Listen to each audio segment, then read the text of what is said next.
Ndakatarisa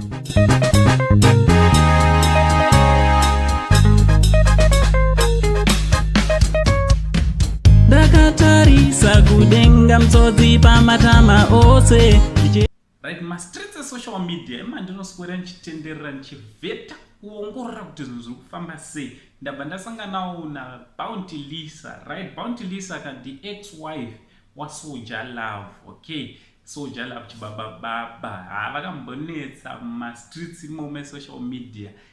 Couple iyoyi, ex couple iyoyi handiti. So listen, kana uri munyowani wanga usati wasubscribe, I kindly ask you that there's nothing to wait for. Please subscribe, turn on your notification bell so that whenever we upload a video, you will be notified. Thanks very much nesupport yese yamunopa pamusha penyu, basa richienda mberi zvakanaka.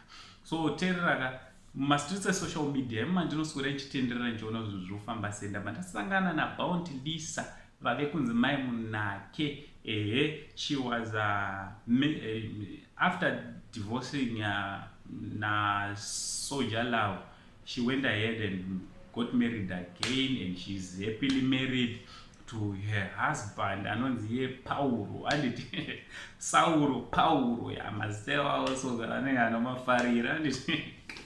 Right, so mzukuru wangu, she was pregnant. Anditi maphotos enhumbu yake ndiwa watiri muri kuona panapa. She was pregnant, so now ari kunzi ane mwana. So we just want to say congratulations to our dancehall queen nekuvawo nemwana. Anditi sekuzwa kwenyu when they were married, still married with Soulja Love, vana kuita mwana.